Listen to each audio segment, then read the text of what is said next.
Iniciei a gravação.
Eita! Eita! E aí, galera?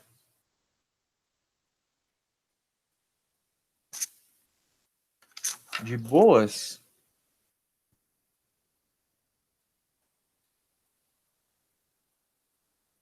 Hello?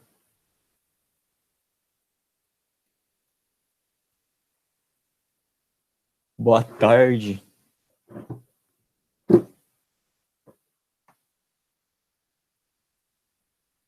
Todo mundo alegre e contente?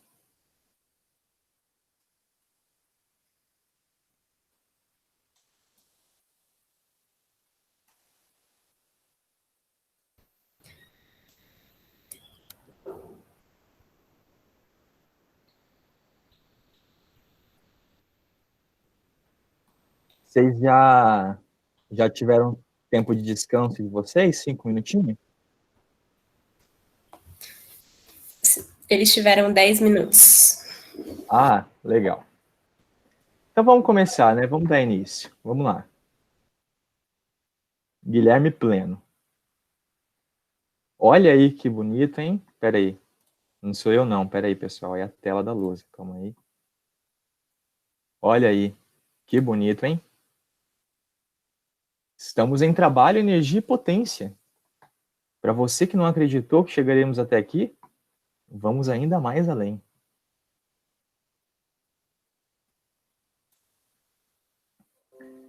Beleza, pessoal. Vamos dar início às nossas aulas de física. Vamos lá. Hoje a gente vai ver sobre trabalho, energia e potência, certo? Trabalho de uma força, né? Energia cinética, energia potencial, essas coisinhas. Vocês gostam disso?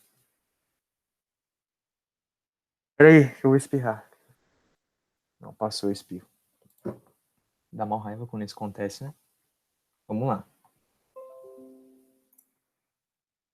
Estão todos prontos? Vamos começar. Bom, primeiro o trabalho, né? O que é o trabalho? O trabalho é tipo a energia que uma força gasta para realizar um movimento. É bem sugestivo o nome, né? É o trabalho.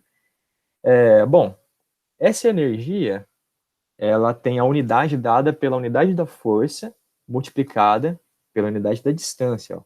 Olha aqui. Força vezes a distância. Tá vendo esse exemplo aqui, ó? Esse exemplo aqui a gente tem um bloquinho, certo? E ele está sendo puxado para a horizontal, para a direita, para mim, no caso, e ele vai andar uma distância dzinho. Aí qual que é o trabalho que essa força realizou? Esse trabalho é F vezes dzinho. Ok? Uma coisa sobre o trabalho. O trabalho, ele é sempre contabilizado naquela força que está na mesma direção do movimento. Então, por exemplo, aqui, nessa outra figura, a gente tem uma força com uma inclinação aí de um ângulo θ, né? Então, se a gente decompor, a gente vai ter aqui uma força em Y e uma força em X.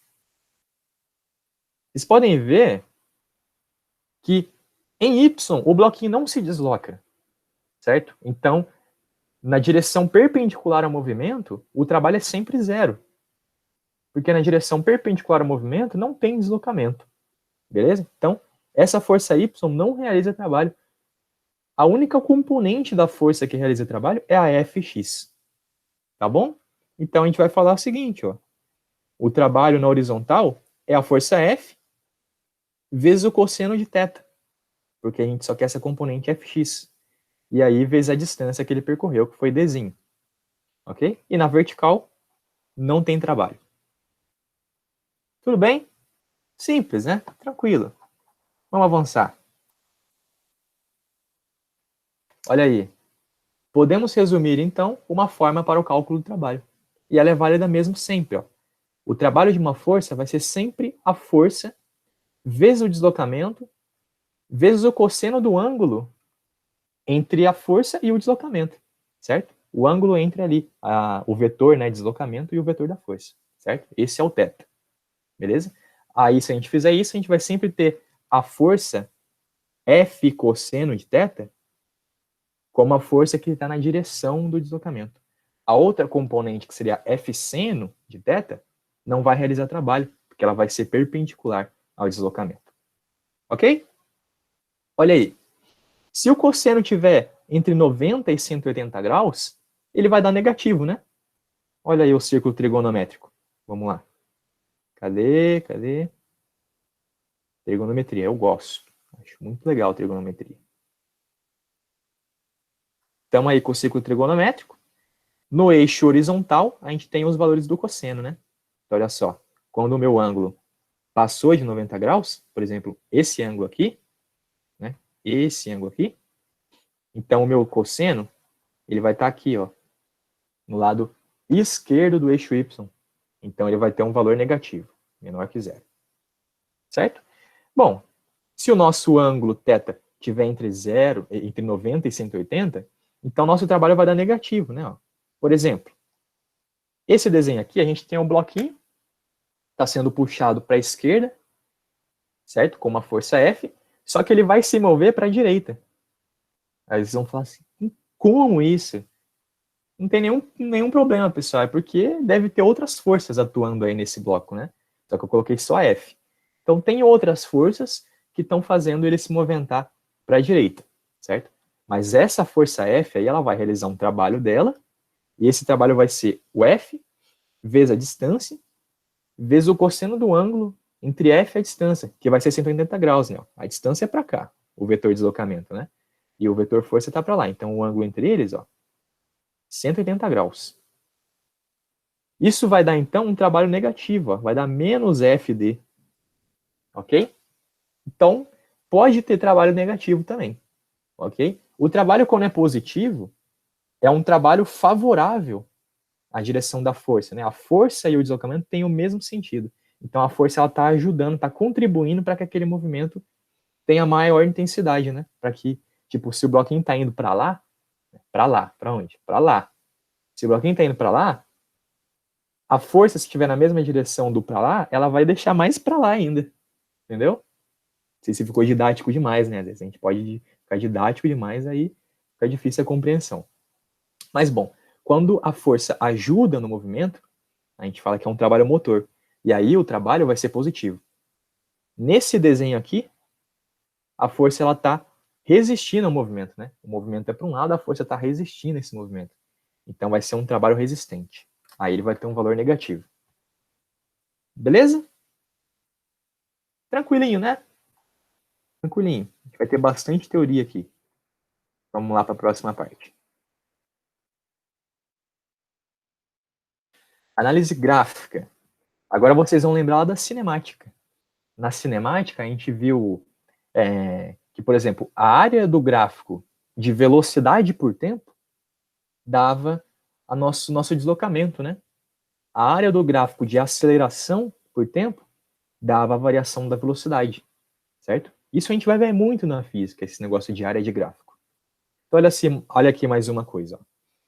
A área do gráfico de força por deslocamento é numericamente igual ao trabalho, certo?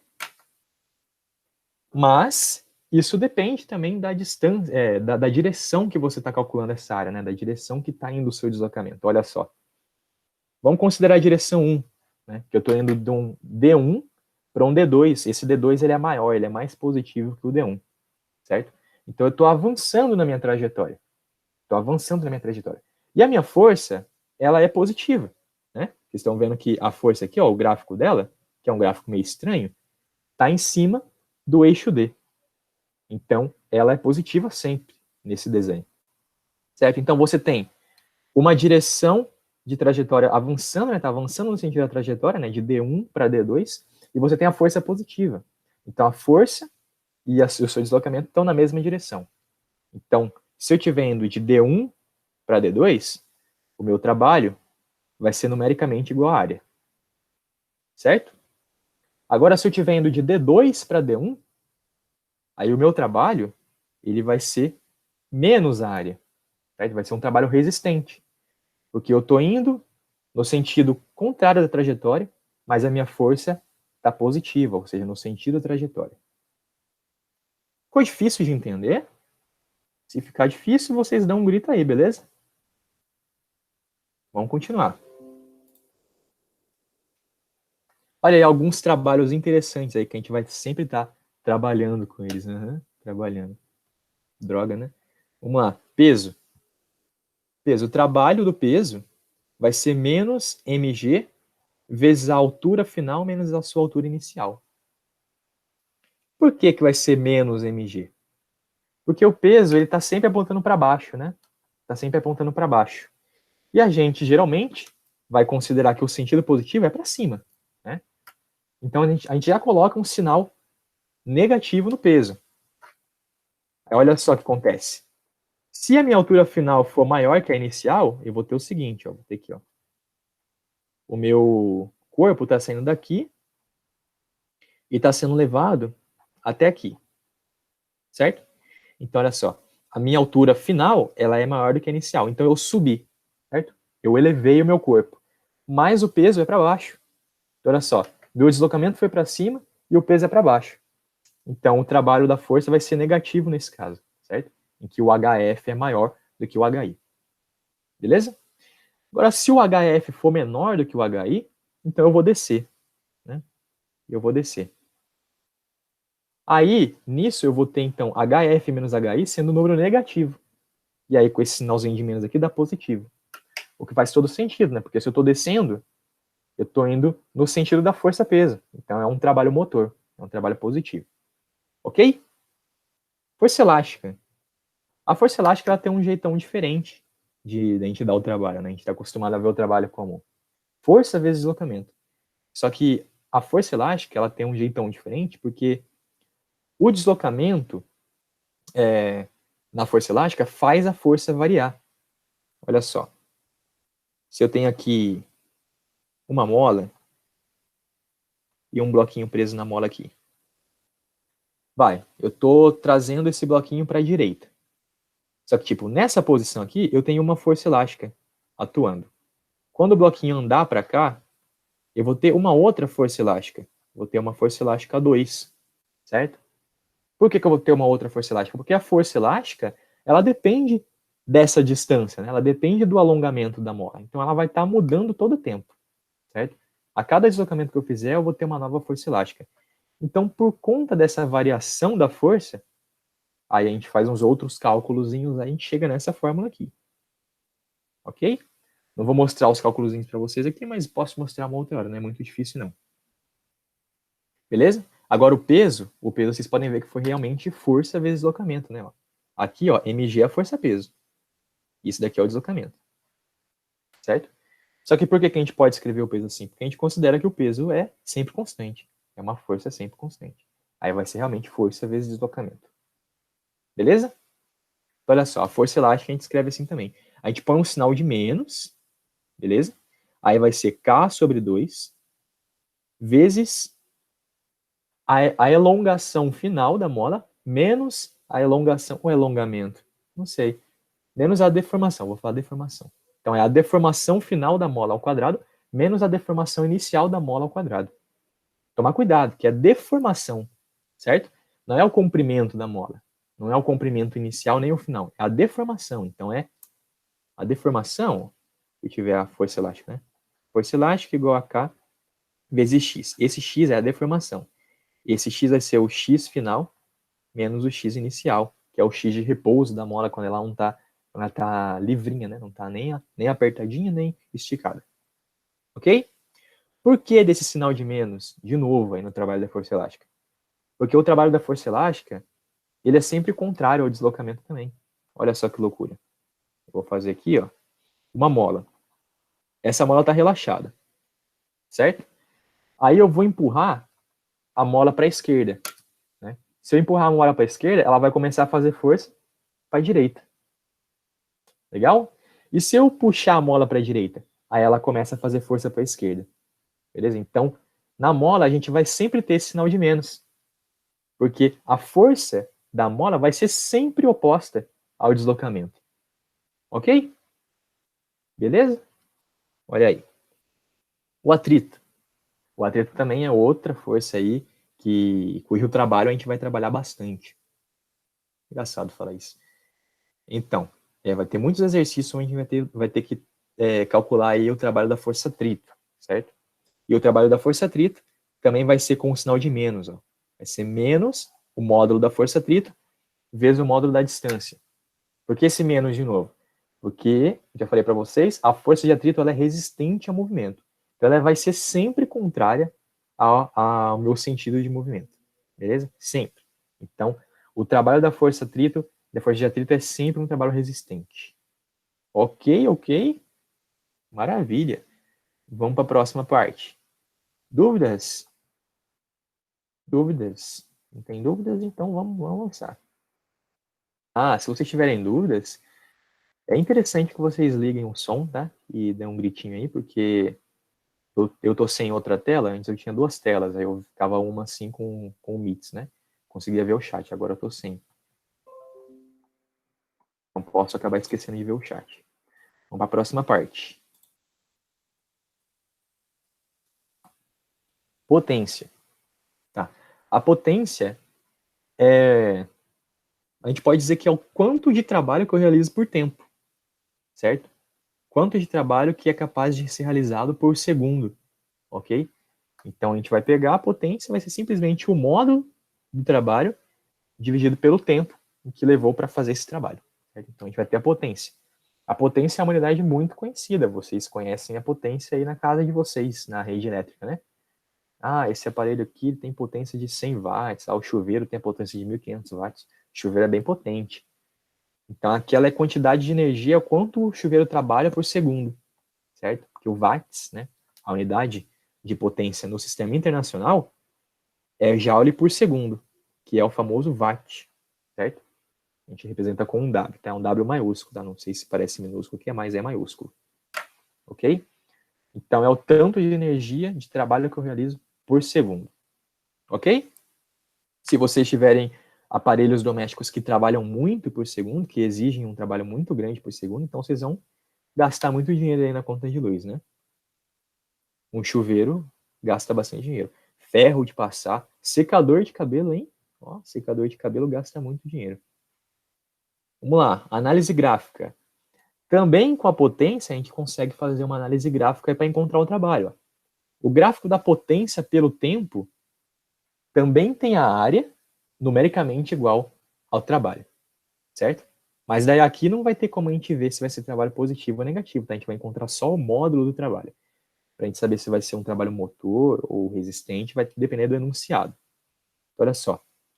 Por exemplo, a área desse gráfico aqui, ó, essa área azão, vai do tempo 1 até o tempo T2, né? Então, eu estou falando que nesse tempo de T1 até T2, o trabalho realizado pelo meu, sei lá o que, lá minha máquina, foi igual a W, né? Que é a própria área desse pedacinho. Beleza? Tranquilo, né? Então, olha só, a gente tem área. Ó, área de F por D ou de P por D. Isso aqui vai dar nosso trabalho, aí tem que verificar o sinal, né? Peraí, deixa eu melhorar isso aqui. Área de F por D vai dar o trabalho. Área de P por T, né? Coloquei D, não é D não, é T. Tempo. Força pela distância, depois potência pelo tempo. Isso aqui vai dar um módulo do nosso trabalho. Tudo bem? Muita teoria, tá? Isso daqui, essa aula aqui vai ter bastante teoria, toda a teoria praticamente, depois a gente vai fazer exercício, não coloquei intercalado não. Vamos lá para a próxima parte. Energia. Energia. Bom, primeira energia que a gente vai calcular é a energia cinética. Tá? A energia cinética também é muito importante. A energia cinética do corpo é aquela energia que o corpo tem dentro dele ali por conta de uma movimentação, certo? Por exemplo, eu estou aqui paradinho, em relação à minha cadeira. Então, eu estou com a energia cinética praticamente igual a zero, certo? Mas se eu começar a fazer assim, ó, agora eu tenho uma energia cinética diferente de zero, né? Inclusive, eu estou meio que realizando um MHS, certo? Então, a energia cinética é a energia que eu tenho armazenada devido ao movimento, beleza? E essa energia, né, vocês têm que saber depois, né, a gente vai ver isso melhor, que a energia está sempre se transformando, né? A gente tem energia cinética, que se transforma em energia em forma de calor, que se transforma em energia eletromagnética, certo? E assim por diante. Um exemplo aqui prático de vocês verem a transformação da energia cinética é tacar uma pedra com carinho na cara do seu coleguinha. Brincadeira, não façam isso, eu tô brincando, tá? Por favor. Mas tá com uma bolinha de papel, certo? Tá com uma bolinha de papel, aí o coleguinha vai falar, ai, que dor, entendeu? Mas da onde que veio essa dor? É porque a bolinha de papel tava com uma energia cinética, bateu na cabeça do coleguinha, aí naquilo que bateu, a energia cinética ela foi transformada em um pequeno amasso, né? Uma energia ali dissipada na própria cabeça do seu coleguinha, um amasso adicional no papel, foi dissipada em uma energia sonora, né? Do som da bolinha de papel com a cabeça. Legal? E talvez até um pouquinho de calor, se for uma bolinha bem tacada. Tô brincando, tá, gente? Por favor. Bom, teorema da energia cinética. Olha aí, energia cinética é muito importante por conta disso. O teorema da energia cinética, ou o teorema do trabalho. Galera, isso daqui é muito simples. Muito simples. É tão simples que muitos alunos até esquecem, sabe? Até banalizam de tão bobo que é. Mas tem questões, que uma hora a gente vai ver, da FUVEST, inclusive, que a FUVEST dava um exercício super complexo lá, tipo, você tinha um cara puxando uma corda e tinha que subir uma caixa, aí ela falava da distância até o chão no início da puxada, né? Depois a caixa subiu, ela fala essa distância que subiu, a gravidade, aí tem velocidade constante, e etc. Aí ela pediu o trabalho, né? O trabalho da força que o cara estava fazendo. Aí vocês iam fazer aqueles cálculos todos e caramba, não chego no trabalho e tal. Só que daí você não viu uma informação pequenininha no enunciado que dizia que a velocidade com que ele puxava aquela caixa era constante. Se a velocidade que ele puxava era constante, então a energia cinética era sempre constante, certo? Então a variação da energia cinética é zero nesse caso, certo? Se a variação da energia cinética é zero, o trabalho da força resultante, pelo teorema do trabalho, ia ser zero, ok? Então era só você olhar e falar assim, ó, zero, e marcar na alternativa, ok? Então, importante saber disso daqui, ó. Então, teorema do trabalho ou da energia cinética. O trabalho da resultante, tá? O trabalho da força resultante, tá? Não é o trabalho de força separada, não. O trabalho da força resultante que atua no seu corpo é igual à variação da energia cinética daquele corpo. Ok? Ok. Vamos fazer uns exercícios já já. Calma aí. Próxima parte. Forças conservativas e não conservativas. Tá. O que são forças conservativas, galera? A força conservativa é aquela que não depende da trajetória, certo? Aquela cujo trabalho não depende da trajetória. O trabalho das forças conservativas depende somente do estado inicial e final dela, certo? O estado inicial e final da aplicação daquela força, né, do corpo, ok? Por exemplo, se eu tiver um bloquinho aqui, ó, e vamos supor que ele está em cima de uma mesa, e eu exerço uma força, tem uma força conservativa sendo exercida sobre o bloquinho, e eu pego ele e faço isso daqui, ó. Faço isso daqui, ó, trago ele para cá, esse daqui é a trajetória dele, tá? Aí eu venho para cá, e venho para cá, e depois ele cai aqui, certo? Então eu fiz toda essa trajetória pro bloquinho. Aqui eu realizei um trabalho. Tem um trabalho realizado aqui, certo? Mas como a força que atua sobre ele é conservativa, então se eu fizesse essa trajetória aqui, ó, eu ia ter o mesmo trabalho, certo? E se eu fizesse essa trajetória aqui, ia ter também o mesmo trabalho, certo? Então, isso vocês podem entender como força conservativa, tá? Vai facilitar bastante a vida de vocês. O trabalho da força conservativa não depende da trajetória, depende somente da posição inicial e final, ok? Um exemplo de força conservativa, 4 exemplos aí que vão ser, eu acho que o suficiente para vocês, né? É a força peso, tá? Decorem. Interessante decorar. A força peso, a força elástica, a força elétrica, o empuxo. O empuxo, acho que vocês não vão chegar a usar algo relacionado à energia, assim, com força conservativa e o empuxo, tá? Mas, por curiosidade, o empuxo também é uma força conservativa. Tudo bem? Então, elas são conservativas. E o exemplo mais clássico aí de força não conservativa, né? O que são as forças não conservativas? Simples. A força que não é conservativa, é não conservativa, tá?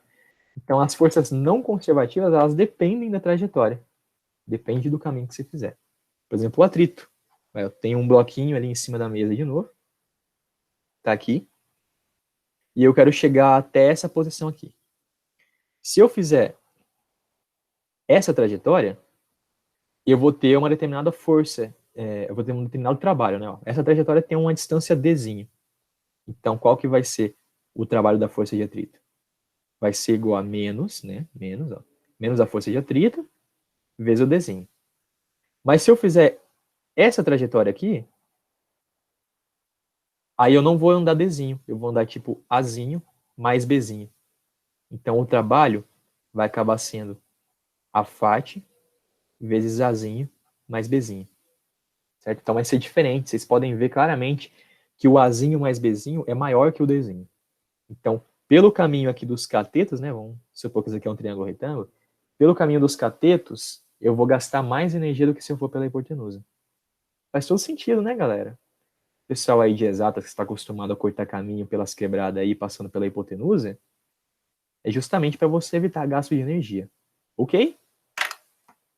Muito bem, muito bom. Vamos aqui, ó. Bom, a força conservativa tem um negócio que chama energia potencial, que é justamente para facilitar o cálculo, né? Ou facilitar o cálculo dos trabalhos. Bom, a energia potencial, ela é a energia que aquele corpo possui, né? Em um determinado local que você botou ele, certo?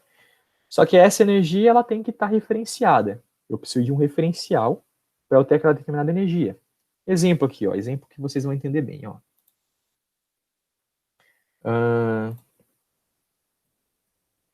Tá, tem aqui, ó. Opa. Tem aqui um eixo Y, vamos supor que aqui está o chão. Aqui está o chão. Tá, o eixo Y é o eixo vertical, né? E aqui o eixo X é o chão. Tem uma gravidade para baixo. Bom, se eu considerar que a minha referência é o solo aqui a minha referência, então, por exemplo, esse bloquinho aqui, ele tem energia zero, certo? A energia potencial que ele tem ali vai ser zero. Mas se eu trouxer ele aqui para cima, ele vai ter uma energia diferente de zero. Vai ser uma energia, sei lá, E. Beleza? Agora, se eu pegar o meu referencial e colocar ele aqui mais embaixo, ó, se o meu referencial for aqui, então a energia desse primeiro bloquinho não vai ser mais zero. Certo? Ela vai ser um outro valor. E a energia E não vai ser mais E. Ela vai ser maior do que E. Certo? Porque, bom, agora, esse bloco aqui, ó, esse bloco A, ele está mais distante do solo do que anteriormente. Não, anteriormente ele estava distante Hzinho. E agora ele está distante Hzão. Certo? Então, vocês concordam que ali no A, se eu soltar ele cair ali na altura Hzinho, vai acontecer um certo estrago, né? Vai acontecer um certo estrago. Ele vai chegar ali no solo inicial, o primeiro solo aqui, ó, e vai acontecer um estrago, né? Eu vou quebrar o bloquinho, não sei, vai machucar o chão, enfim. Mas se eu considerar o outro solo, que agora o meu bloquinho tem uma energia potencial maior do que em relação ao primeiro solo, quando o bloquinho chegar nesse segundo solo, vai acontecer um estrago bem maior, né? Vocês concordam? Vai quebrar mais ainda, vai machucar mais ainda o chão. Olha só que legal essa ideia de energia potencial, certo? Aí, ó, tenta entender um pouco melhor aí. Bom, esse foi o exemplo que eu dei aqui para vocês. Bom, quais que são as energias potenciais que a gente vai precisar saber a princípio? Energia gravitacional, que ela vai ser simplesmente o mgh, e energia elástica, que vai ser K vezes a elongação, deformação, né, ao quadrado, dividido por 2. Ok? E o nosso trabalho, ele se relaciona com a energia potencial. Ó. O trabalho ele é igual a menos a variação da energia potencial. Certo? É o trabalho de uma determinada força. Né? O trabalho do peso é menos a variação da energia potencial do peso. O trabalho da força elástica, menos a variação da energia potencial da força elástica. Depois, a gente vai ver trabalho da força eletrostática. Então, o trabalho da força eletrostática vai ser menos a variação da energia potencial eletrostática. Ok? Very good, very nice. Vamos ver se vocês têm dúvidas aqui. Não, né? Então, vamos para a próxima parte. Agora, energia mecânica. Então, ó, a gente falou da energia cinética e falamos das energias potenciais, certo? A energia mecânica é a soma delas, certo? A energia mecânica é a soma da energia cinética com a energia potencial, ok? Lembrando que energia potencial está diretamente relacionada com força conservativa, tá? Toma cuidado, as forças conservativas não têm energia potencial, ok? Olha só um exemplo. Eu tenho aqui um bloco, ele está descendo uma rampa com uma velocidade Vzinho, certo? E ele está preso a uma mola, ó, lá no topo da rampa. Ele está preso a uma mola. E nesse exato momento que está aí na figura, a mola está esticada em X. Ok? Além disso, eu botei um referencial de altura lá no meu solo. Ó, lá no meu solo. Então, o bloquinho, neste momento, ele está a uma altura Hzinho do meu referencial de altura. Ok? Então, qual que vai ser a energia mecânica do bloco neste exato momento? Vai ser aqui a energia cinética dele, mais a energia potencial gravitacional dele, mais a energia potencial elástica. Ok? Vamos fazer bastante cálculo com isso daí. Tá? Energia mecânica. Aí tem um último teorema, que a gente vai ver, que é o teorema da energia mecânica. O teorema da energia mecânica, ele diz que a variação da energia mecânica, ou seja, você tem dois estados, o estado final e o inicial. Então, a energia mecânica no final menos a energia mecânica no início, isso é igual ao trabalho das forças não conservativas. Ok? Parece um pouco complicado? Não é tanto. Talvez vocês já tenham feito exercícios em que a gente fala de conservação de energia. Que daí a gente fala que a energia final é igual à energia inicial. Mas não é bem isso. Essa energia final inicial são as mecânicas, né? Então, a energia mecânica final é igual à energia mecânica inicial. Se eu passar a inicial para o lado esquerdo, eu vou ter energia mecânica final menos energia mecânica inicial. E isso é a variação da energia mecânica, certo? Quando isso daqui vai dar zero também, né? Vai dar zero, ó, porque eu passei a energia mecânica inicial para a esquerda, então ficou ela, a final menos a inicial igual a zero, né? Então vai dar zero, beleza? Mas quando que a gente pode fazer essa conservação de energia? Quando não tem força não conservativa, certo? Se não tiver força não conservativa, então o trabalho das forças não conservativas é zero, beleza? E aí a energia mecânica se conserva nesse caso. Ok? Muito bem.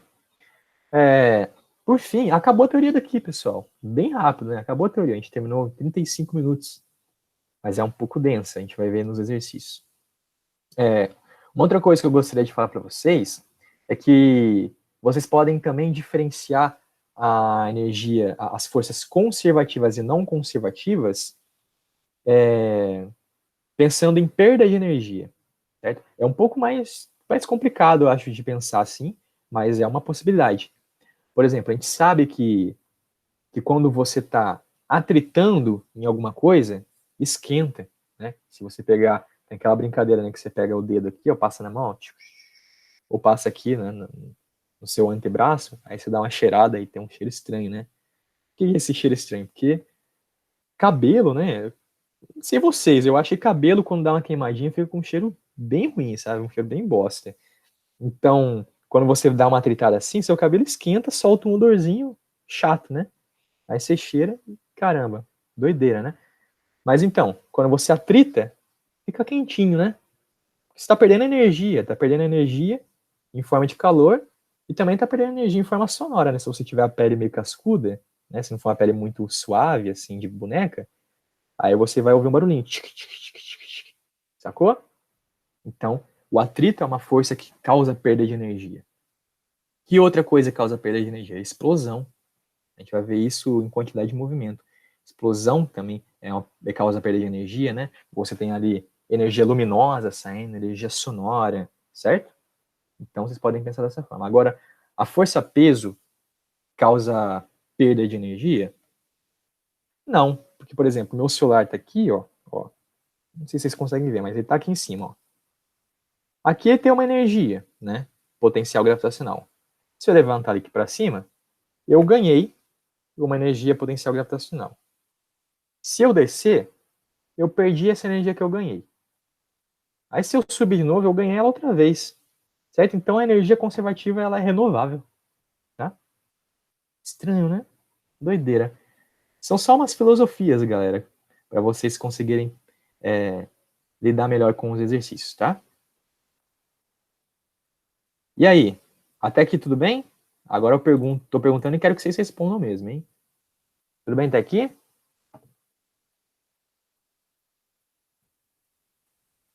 Hã? Acho que sim. Sim. Sim. Tá bom. Aceitável. Vamos lá. Agora a gente vai colocar essas coisas em prática. Vamos lá. Olha o primeiro exercício.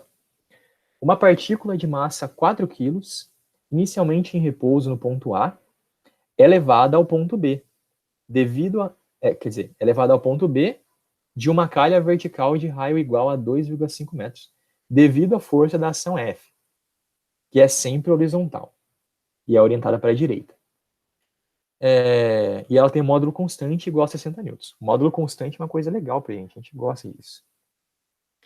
Considere que a gravidade é 10 metros por segundo quadrado. Determine o trabalho de F ao longo do deslocamento AB. Muito bem. Olha só, galera. A bolinha vai sair aqui, ó, do ponto A e vai chegar até o ponto B. Certo?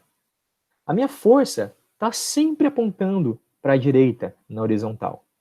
Então, o único deslocamento que vai me importar aí é o deslocamento horizontal. Certo?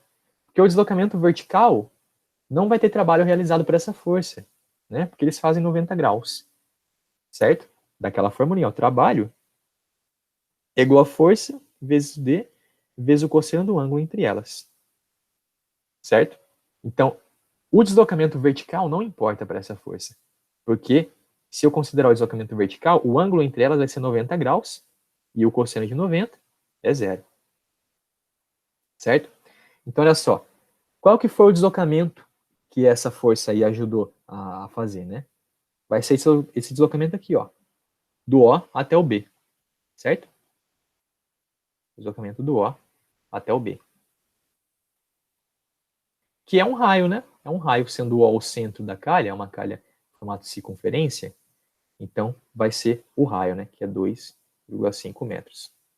Então, o trabalho da força F, ao longo do deslocamento AB, né? Vamos colocar aqui, ó, AB, vai ser igual ao módulo da força F vezes o deslocamento, que é 2,5 metros, né?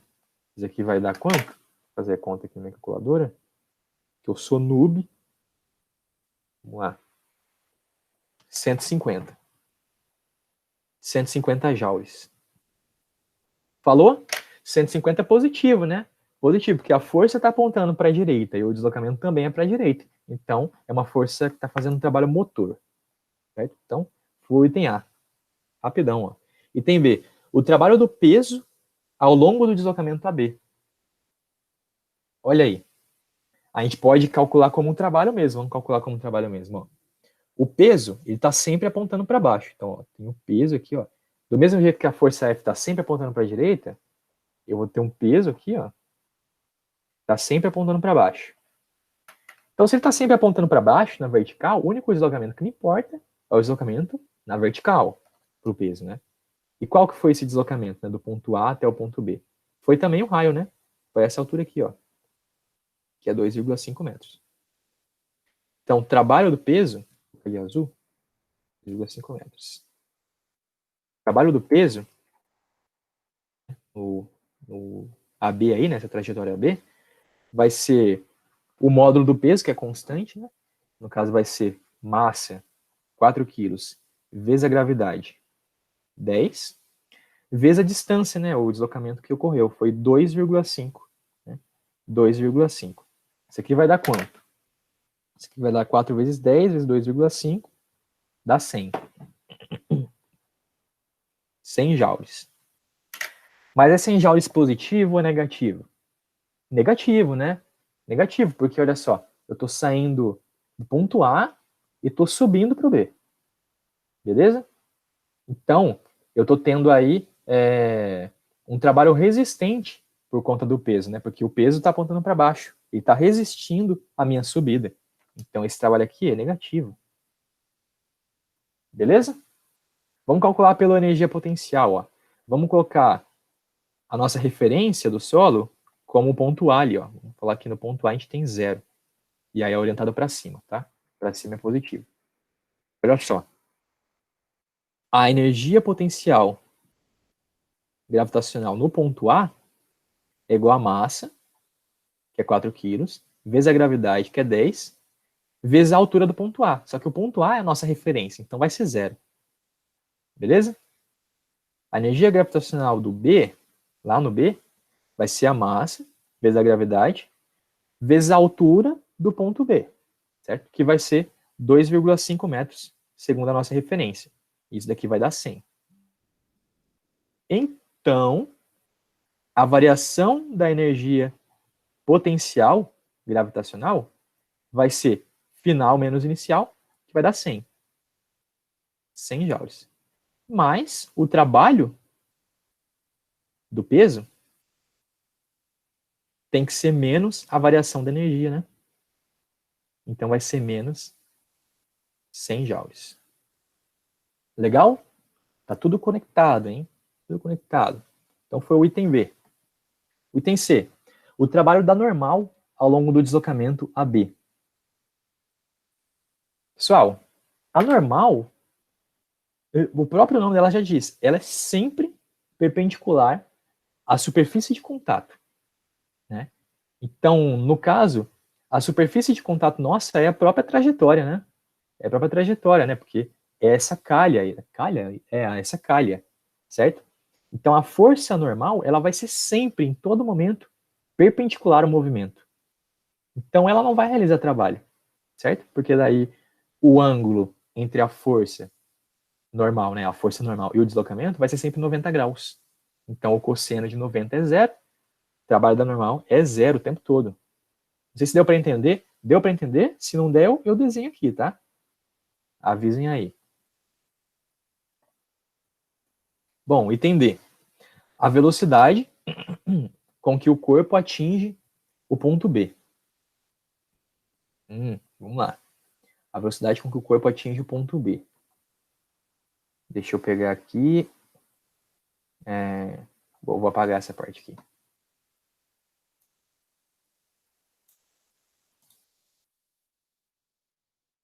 Como que a gente pode calcular essa velocidade, hein? Deixa eu ver. Ó, o trabalho da força resultante ele é igual à soma dos trabalhos de cada força separado, tá? Isso daí eu não expliquei para vocês, mas é porque a gente vai usar em outras coisas também, então deixei para explicar aqui, ó.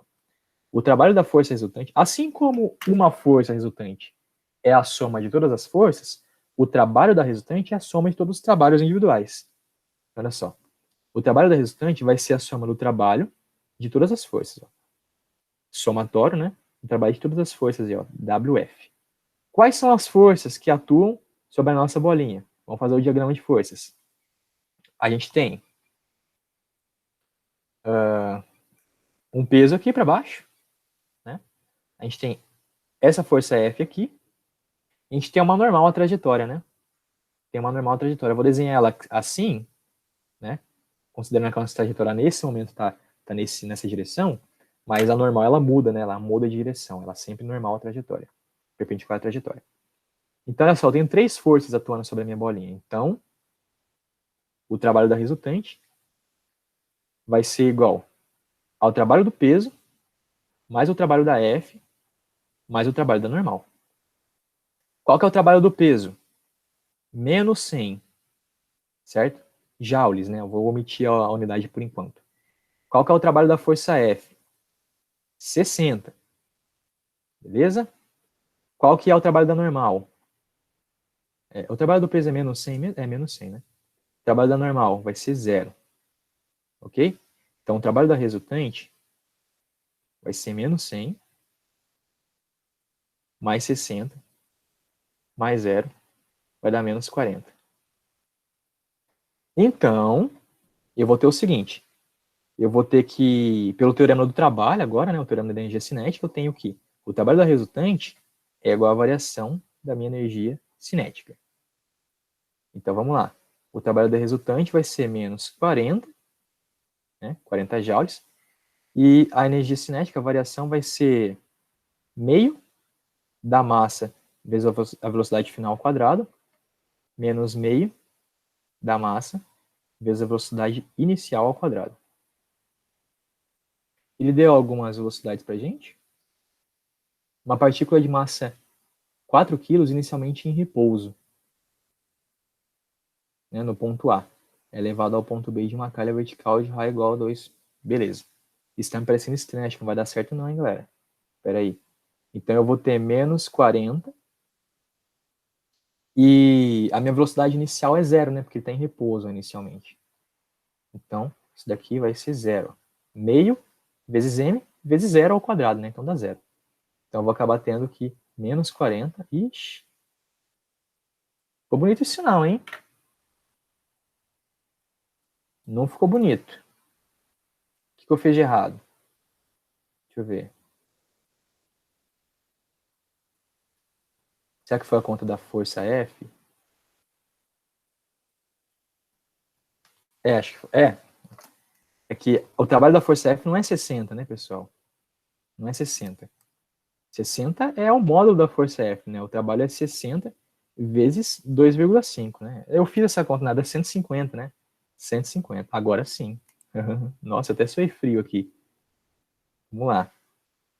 150 aqui, ó. Errei o dado.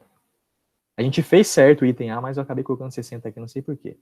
Então, o trabalho da resultante vai ser 50. Aí, agora sim, nossa, graças a Deus.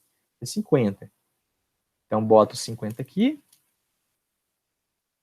Agora ficou legal. Agora ficou bonito. Então, a gente acabou tendo que 50 é meio de m vezes a velocidade final ao quadrado. Agora é só fazer a continha, né? Passo 2 multiplicando, aí vai dar 100 lá na esquerda. O m é 4, né? Velocidade final ao quadrado. Passo o 4 dividindo, vou acabar tendo que velocidade final ao quadrado é igual a 25. E aí, nossa velocidade final vai ser 5 metros por segundo. Ok? Agora sim, né? Agora sim. Tudo certo? Tranquilo? Desenha. Ó, me avisa. Abre o áudio aí e dá um grito, porque eu não tô vendo o chat. Não tô conseguindo ver o chat. Desenha que parte? Que parte quer, Guilherme? Bom, acabou aqui o exercício, né? Mas que parte quer? Que você quer que eu desenhe? Da normal?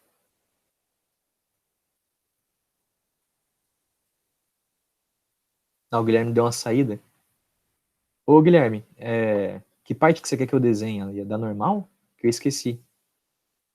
Tem que ligar o áudio para dar um grito aí para me avisar. Porque senão eu não consigo ver, não tô vendo o chat. Tá bom, então, parte da normal. Acho que ele não tá conseguindo abrir o microfone, mas ele falou que sim, a força normal. Ah, beleza.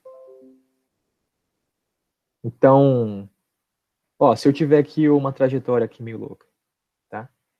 Vamos supor que eu tenho uma bolinha aqui, ó. Uma bolinha aqui. Bom, nesse ponto aqui que a bolinha tá, eu vou ter uma inclinação, né? Uma certa inclinação ali da bolinha. Essa inclinação vai ser exatamente a reta tangente nesse ponto. Vai estar passando por aqui, ó, a reta tangente. Certo?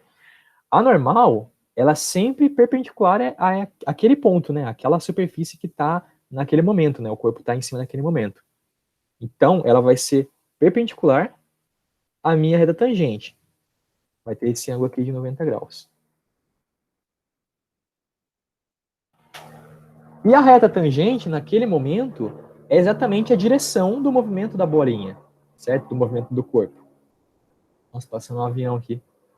Então, a todo momento, a normal vai ser perpendicular à direção do movimento, certo? Você pode ter, sei lá, se a bolinha estiver aqui, aí você vai ter também outra reta tangente aqui, ó, que tá meio na horizontal ali, né? E vai ter a normal aqui, ó. A normal, de novo, vai ser perpendicular à direção.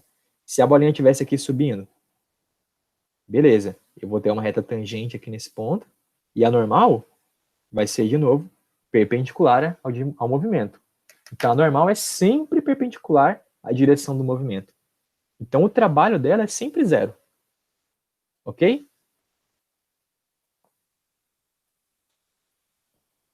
Ok, deu para entender. Beleza. A gente vai ver isso também quando a gente estiver estudando magnetismo, que é, nossa, eu gosto muito de magnetismo, é bem da hora. E lá vocês vão ver que a força magnética, ela nunca realiza trabalho, porque a força magnética ela é sempre perpendicular à direção do movimento da partícula. Depois a gente vai ver isso lá. Vamos passar para a próxima questão, vamos lá.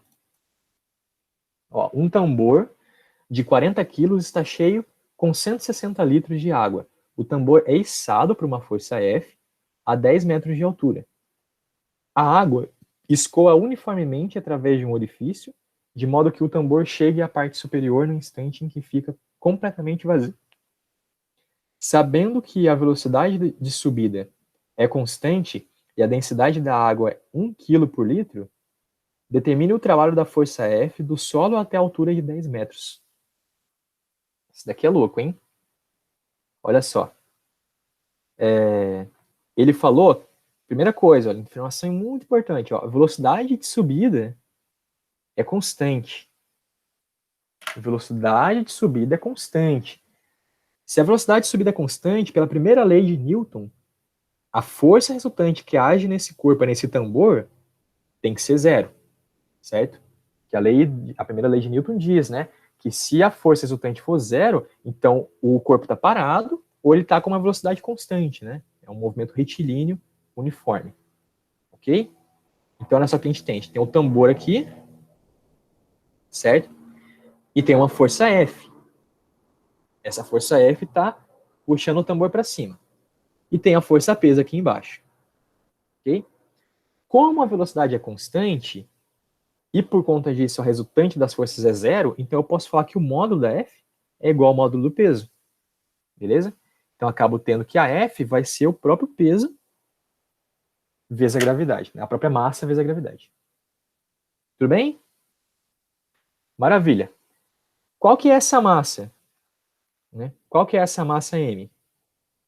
Essa massa M é igual a 40 quilos, que é a massa do tambor, ó, massa do tambor, mais a água que está dentro, que eu tenho 160 litros, né? Mais 160 litros de água. Só que a densidade é 1 quilo para cada litro. Então, 160 litros, 160 quilos. Então, isso aqui é a minha massa. Ok? Mas essa é a minha massa no início. Tá? Massa no início. A massa no fim de água, né? A massa no fim de água é zero. Então, olha só. Eu tenho aqui, ó, o meu instante, a minha posição inicial, né, no zero aqui. Tá aqui meu tambor. E eu vou indo para cima até chegar aqui, ó. Essa questão aqui é meio complicada, tá? Nessa posição aqui de altura 10 metros. Beleza? Olha só. O enunciado diz, ó, a água escoa uniformemente através de um orifício, de modo que o tambor chegue à parte superior no instante em que fica completamente vazio. Então, ó, no início, o meu tambor tem uma massa M1, que vai ser 40 mais 160, 200 quilos. No fim, eu já não tenho mais água, então eu vou ter uma massa M2, que vai ser somente a massa do tambor, 40 quilos. Ok? Então eu perdi 160 quilos, certo? Durante essa subida. Perdi 160 quilos. E esse peso, essa massa, ela foi perdida uniformemente durante a minha subida. Uniformemente durante a minha subida. Isso quer dizer que para cada unidade de distância que eu subi, né, a unidade de comprimento que eu subi, eu perdi a mesma quantidade de massa. Certo? Como que a gente pode falar, então, em termos de uma altura x? Olha aí. Eu posso colocar aqui, ó, que em uma altura x, que eu não sei qual é, certo? Em uma altura x eu vou ter uma massa, certo? Uma massa x, que ela vai ser tal que tenha uma relação aí, uma relação de constância de perda de massa, né? Ó, olha só, vocês vão entender melhor agora, ó. Ó, vamos fazer uma regra de 3, ó. Para mim subir 10 quilos, quer dizer, 10 quilos não tem como subir 10 quilos. Quer dizer, tem, né? Na balança.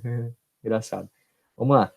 Para mim subir uma distância 10 quilos, eu vou perder 10 quilos de novo, né? Falei 10 quilos de novo. Para subir 10 metros, eu vou perder 160 quilos. Certo? Agora, para mim subir X, eu vou perder MX. Por que que a gente pode fazer essa regra de 3? Quem assistiu o meu aulão falando de função afim, de regra de 3, e sei lá o que mais que eu falei lá, eu falei que 5 coisas era uma só, na verdade. Tá lá no canal do YouTube, hein? Cadê a Fernanda? Tá aí? A Fernanda acho que saiu. Saiu. Mas eu vou deixar aqui o canal no YouTube de novo. Olha todo mundo. Afacu. Se inscreve lá. Beleza. Quem assistiu esse aulão, lembra que eu disse que a regra de 3, ela só é válida para relações de primeiro grau, certo? Relações diretamente relacionadas. Bom, essa relação de perda de massa com a altura é uma delas. Ele falou, ó, a água escoa uniformemente, certo? Essa uniformemente é uma relação do primeiro grau. Então a gente tem, por exemplo, isso daqui, ó. A gente tem que a variação de volume de água é igual a uma constante K, vezes a variação da altura, certo? Então eu vou sempre ter essa relação entre volume e altura, ó. Qualquer variação de volume dividido por qualquer variação de altura correspondente vai ser constante. Por isso que a gente pode usar a regra de 3. Quem não entendeu muito bem, dá uma olhada lá no aulão. Tá? Então, ó, 10 metros, perdi 160 quilos. Se eu subir x, vou perder mx. Faz a continha aqui. A gente vai encontrar que mx vai ser igual a... Deixa eu ver aqui, vai ser igual a 16x. É isso mesmo? Passa para lá. Mx vai ser igual a 16x. Então, essa vai ser a massa numa altura x. A massa que eu perdi, tá? É a massa que eu estou perdendo, beleza? Então, a mx vai ser igual, a mx. Então, aqui eu fiz errado, peraí. A massa, né, no x vai ser tipo um mzão x, que aí vai ser a massa do tambor, certo? Mais o mx, tá? Que vai ser a massa de líquido que vai estar lá. Então, beleza. Então, essa daqui é a massa de líquido, né, de água que eu tenho no tambor, na altura x. Então, agora a gente pode escrever a força como 40 quilos mais mx, que é 16 vezes x, vezes g. Ok? Tá acabando. Tá acabando. Deixa eu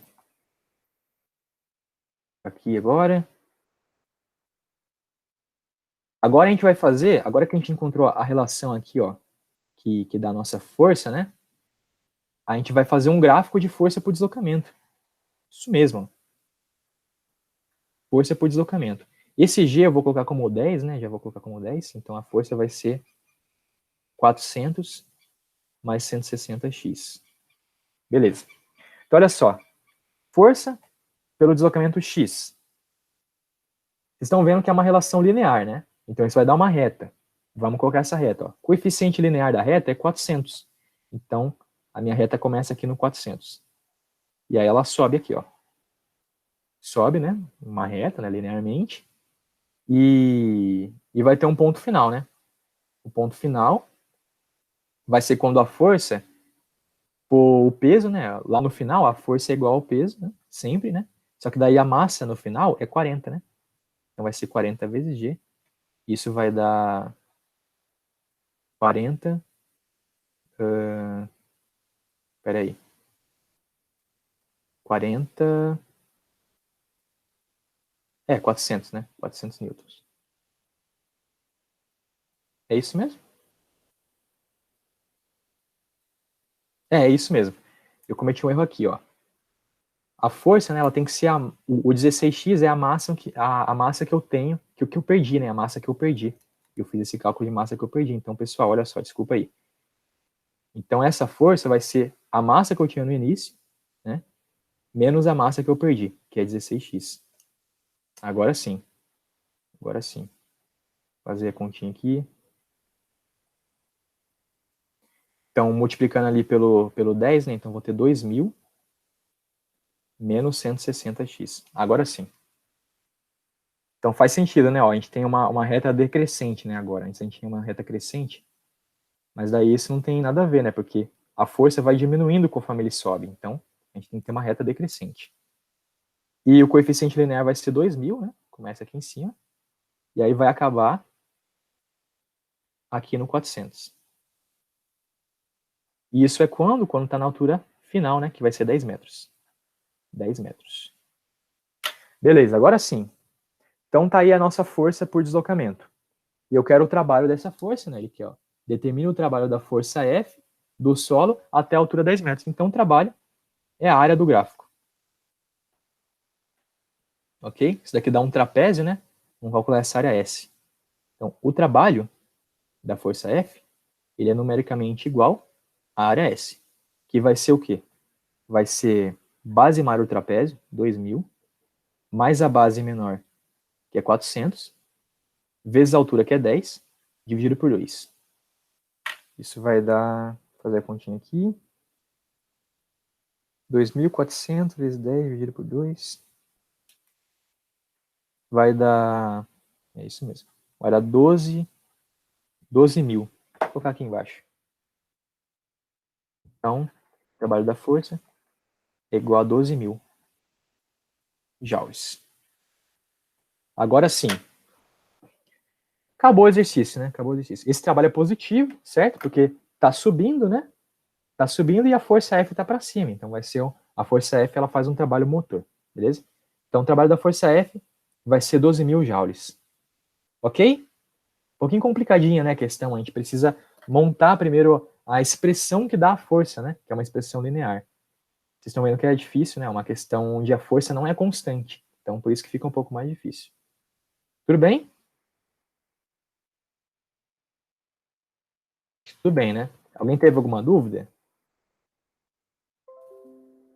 Olha as partes aí que eu vacilei, né? Acho que não, né? Então vamos partir para a próxima.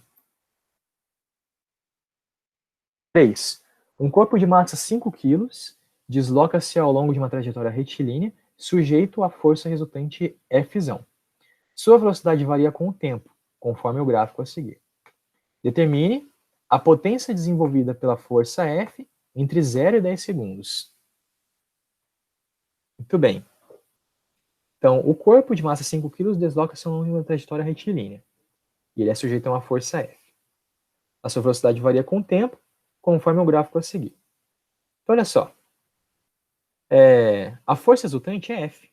Né? Força resultante é F. Ele não falou qual que é o valor da força resultante, né? Deixa eu ver. Não, não falou.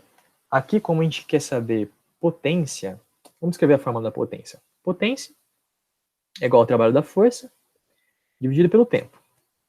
Ok? O que a gente pode fazer aqui? O trabalho é a força F vezes o deslocamento. Isso dividido pelo tempo. Muito bem, muito bom. Só que o deslocamento dividido pelo tempo é a velocidade, né, pessoal? Então eu posso falar que a potência é a força vezes a velocidade. Muito bem.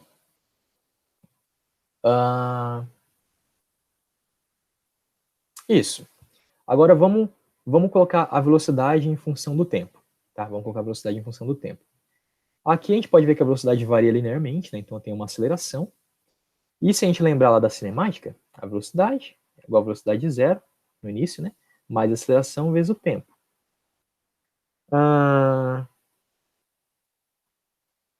Certo.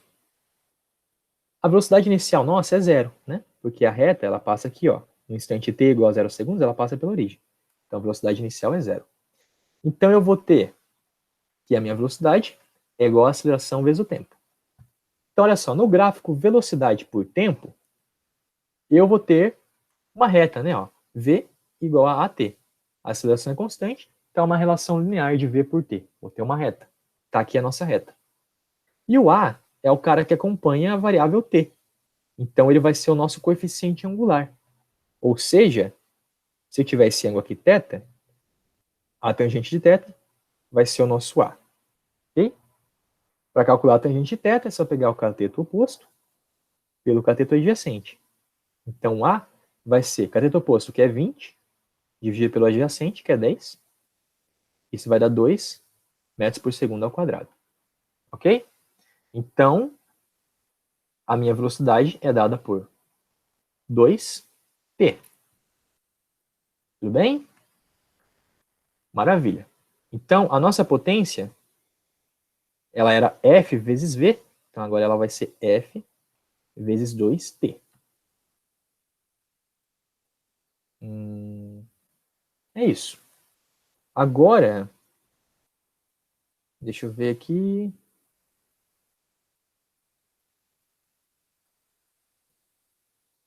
É isso mesmo. Agora a gente pode fazer... não, na verdade, já acabou, né? A gente tem a potência aqui, ó, F vezes 2 vezes t, né? A gente quer a potência desenvolvida entre 0 e 10 segundos, né?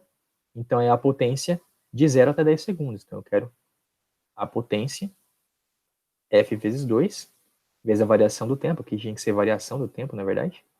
Variação do tempo.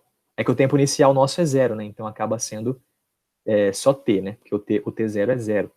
Então eu vou ter que tempo final menos t0. Isso daqui dá 0.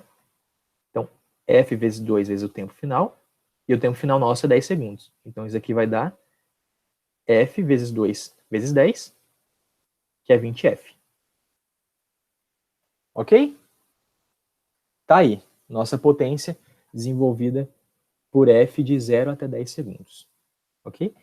Eu acho que a gente tem que deixar em função de F mesmo, tá? Eu não estou vendo meio de calcular o F.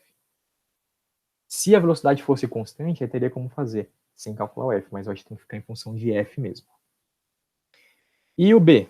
A potência de F para o instante t igual a 8 segundos. Então,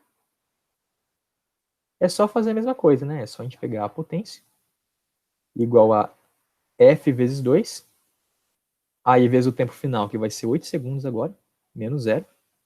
Isso vai dar 16F. Ok? Isso tudo vai ter unidade de potência, né? A unidade disso daqui vai ser watts. Isso aqui também vai ser watts. Tudo bem? Deixa eu ver se é só isso mesmo.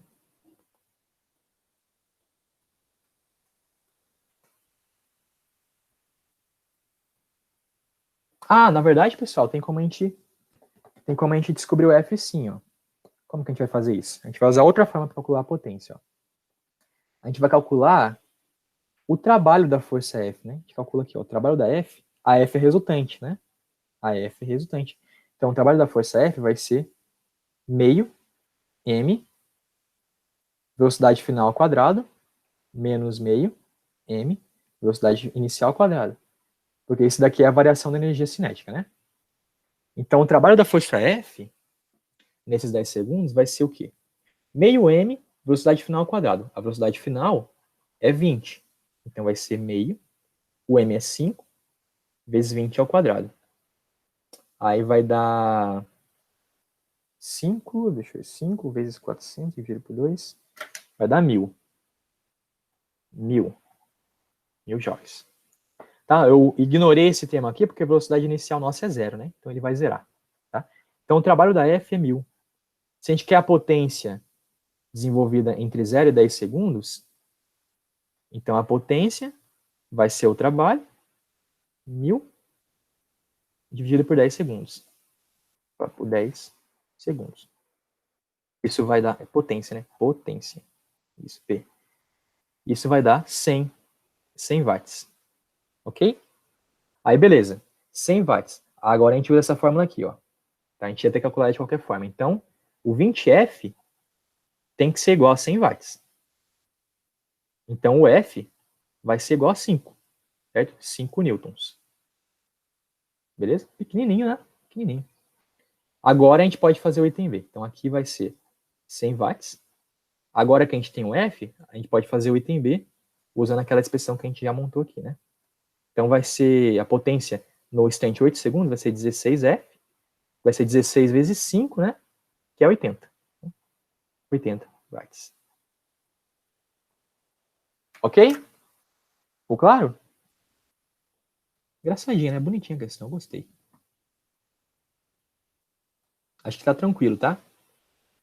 Bom, galera, eu vou continuar fazendo exercício aqui. Se tiverem alguma dúvida, é só falar, tá? Vamos continuar.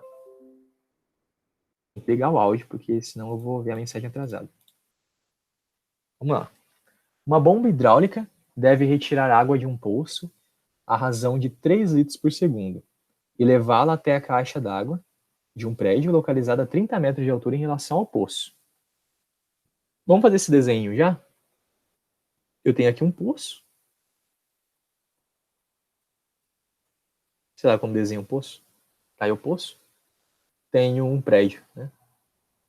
Um prédio de altura 30 metros. Então, essa altura é 30 metros. Então, eu tenho que levar por uma bomba, né? Que é a bomba aqui.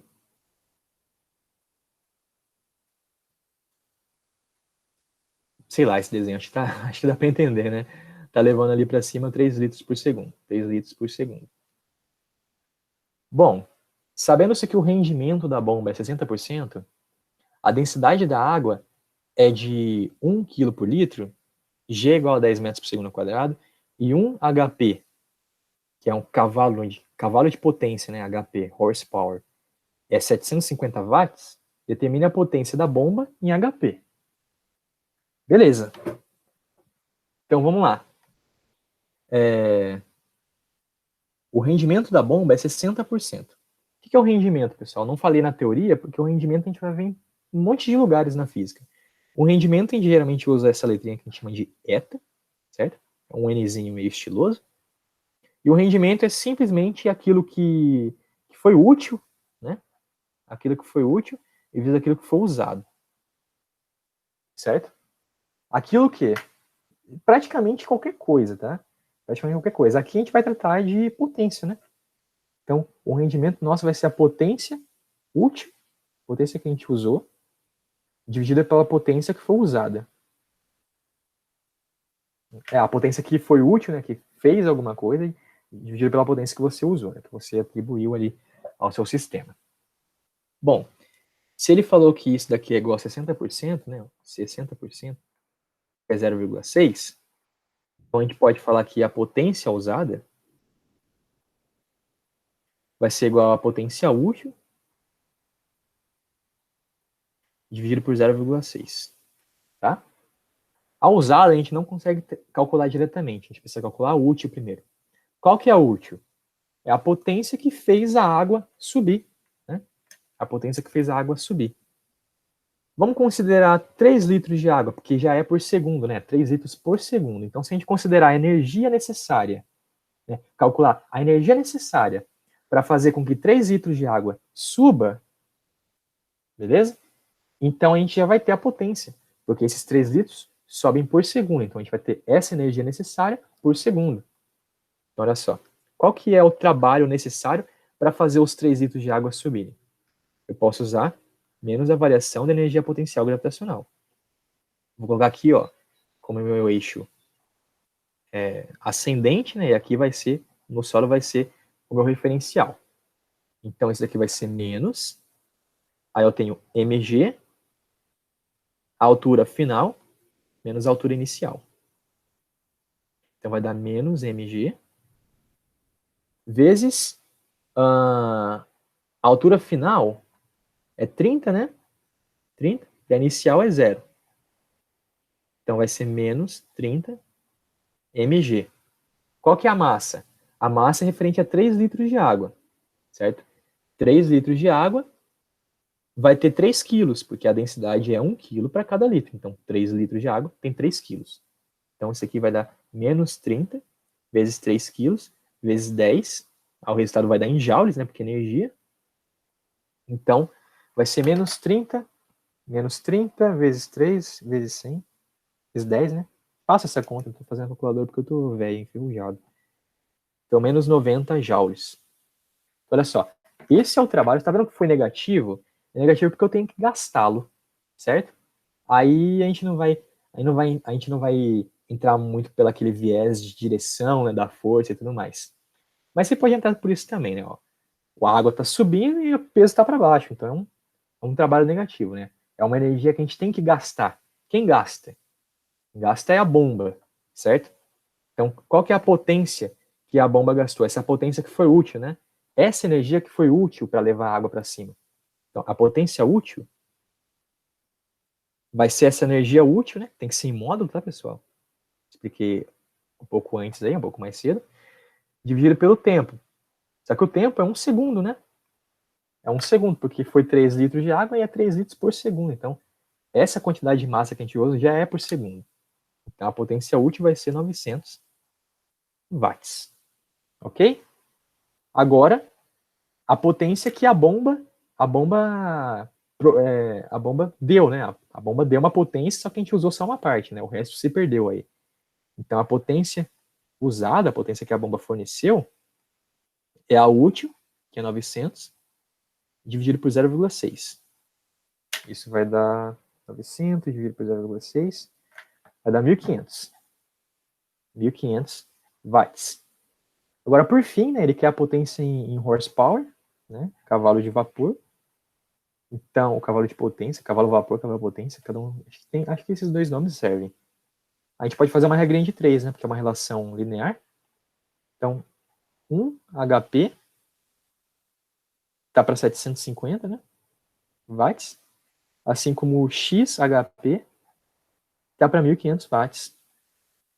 Fazendo essa continha aqui, a gente vai encontrar que X é igual a 2 HP. Acabou. Certo? Questão bonitinha, tá? Muito provável que possa cair, que vá cair no vestibular aí. De repente ela até de vestibular, não sei. Mas é uma cara muito boa assim para cair. Vestibular da FUVEST, da Unicamp principalmente. Da Unifesp também, tá? Unifesp tem umas questões bonitas. Beleza? Dúvidas até aqui? Dúvidas não? Podem falar aí, ligar o microfone e dar um grito. Vamos continuar então. Vamos lá. 5. O motor da figura a seguir leva o bloco de 2 kg da posição A para a posição B. Então tá aqui o bloco. Ele vai da posição A para a posição B. Muito bem. E leva com uma velocidade constante. Olha só, informação importante. Ó. Velocidade constante. E leva em 6 segundos, né? O tempo que demora para levar, né? O coeficiente de atrito entre o bloco e o plano inclinado vale 0,5. Agora tem atrito. Agora tem força não conservativa. Sabendo-se que cosseno de alfa é 0,6 e g igual a 10 metros por segundo ao quadrado, determina a potência do motor. Muito bem.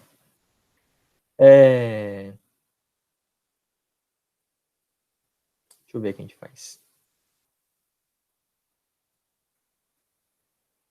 Muito bem. Vamos calcular o trabalho dessa força, né? A força do motor, que é essa força aqui, ó. Essa força do fio. Em um mesmo fio, tem sempre uma mesma força, tá, pessoal? Então, essa força aqui, ó. Tá? Aqui eu coloquei para cima, que é o motor puxando, tá? Mas daí essa força, esse fio tá puxando o bloco. Então, no bloco vai estar aqui, ó. Certo? Força F. Tá, vamos colocar o diagrama de forças aí do bloco. Tem o bloco aqui. Botei o peso dele para baixo. Eu tenho a minha força F para cá. E, bom, se está puxando de A para B, no sentido ascendente, eu vou ter que ter uma força de atrito para cá. Certo? Contrário ao movimento. E tem a normal, né? Tem a normal. Muito bem. Vamos colocar aqui um eixo aqui na direção do plano. Na direção do plano. Que torto, né? Na direção do plano. E um perpendicular ao plano. Epa. Perpendicular ao plano. E vamos colocar os ângulozinhos, ó. Eu tenho aqui, ó, o ângulo alfa que estava aqui embaixo, ele vai aparecer aqui dentro, ó. Ângulo alfa. Alfa. Certo? Agora eu vou decompor a minha força-peso. Vou decompor ela aqui, ó. Em P cosseno alfa. E aqui em P seno alfa. Então já decompus ela, posso esquecer da força-peso original. Muito bem, tá aí o nosso diagrama de corpo livre. Beleza. A velocidade do bloco é constante. Se a velocidade do bloco é constante, então a resultante das forças é nula. Tá? Primeira coisa que a gente pode fazer é analisar em Y, depois em X. Segunda lei de Newton em Y. Vamos lá. Eu vou ter normal para cima, né? Sentido positivo de Y, menos, né, o peso. Menos por quê? Porque o peso está apontando no sentido negativo de Y. Isso tem que ser igual a massa vezes a aceleração em Y. Só que em Y ele não se move. Né? Ele não tem aceleração. Então isso aqui vai dar zero. Vai dar zero. Agora em X. Em X eu vou ter a minha força F, né, para a direita. E vou ter para a esquerda a FAT e o P seno. P seno alfa. Isso tem que ser a minha massa vezes a aceleração em X. Só que em X também não tem aceleração, né? Porque a velocidade é constante. Então isso aqui vai dar zero. Vai dar zero. Ok? Daqui de cima, a gente vai ter que a normal vai ser P cosseno. E daqui de baixo, a gente vai ter que a força, vou passar os caras que são negativos todos para a direita. Vai ser a FAT. Quem que é FAT? FAT é a normal vezes o coeficiente de atrito, mais o peso seno alfa. Só que a normal é P cosseno. Então, a F vai ser P cosseno alfa mi mais P seno alfa. Então, agora a gente já pode calcular F. Então, a F vai ser... O peso é 2 kg vezes a gravidade, né? Então, vou colocar em evidência aqui, ó, massa vezes gravidade. Cosseno alfa mi mais seno alfa. Então, vai dar 2 kg vezes a gravidade, vezes cosseno alfa, que é 0,6, vezes o mi, que é 0,5, mais o seno alfa. Aí, para achar o seno alfa, a gente vai usar relação fundamental da trigonometria. Ó, seno ao quadrado de alfa mais cosseno ao quadrado de alfa é igual a 1. Substitui o cosseno igual a 0,6 lá, a gente vai encontrar que o seno é 0,8. Então, minha força vai ser quanto, hein? Vai ser... Minha força F vai ser 2 vezes 10 vezes 0,6 vezes 0,5 mais 0,8. 22. 22 newtons. Ok? Encontramos a força. Vamos encontrar o trabalho da força. Eu estou subindo, ó. Eu estou subindo de A para B. Então é um trabalho positivo, né? Porque a força está nessa direção também, de A para B. Então o trabalho da força F vai ser 22 newtons, né? Vezes a distância que eu percorri. A distância foi 3 metros. 3 metros. Isso vai dar em joules. E vai dar 66 joules. ok? Agora, por fim, o que ele pede é a potência, né? A potência, então, do motor é a potência dessa força F, porque essa força F quem faz é o motor. Então, a potência da força F, que é a potência do motor, vai ser o trabalho dela, em módulo, né? Dividido pelo tempo, né? Que ela trabalhou. O tempo que ela trabalhou é 6 segundos. Tá? Aqui, ó, tempo. Então, eu vou ter 66 dividido por 6. Isso vai ser 11 watts. Beleza? Tranquilo, pessoal? Acho que deu pra gente aplicar tudo, né? Deu pra gente aplicar tudo aí em 5 exercícios praticamente. Não, na verdade não. Na verdade, a gente não aplicou aquele negócio, né? O trabalho das forças não conservativas é igual a variação da energia mecânica. A gente não aplicou isso. Mas depois a gente aplica numa próxima aula, tá? Porque já acabou o tempo, né? Acabou o tempo, né? Eu não sei quem tá aí hoje no pedagógico. Sim, acabou. Acabou o tempo, né? Então é isso, galera. Até próximo sábado, né? Daqui 15 dias. E vou mandar uma lista de exercícios para vocês. Vou deixar o vídeo, né? No YouTube também, no Drive, com as lousas para vocês. Tá bom?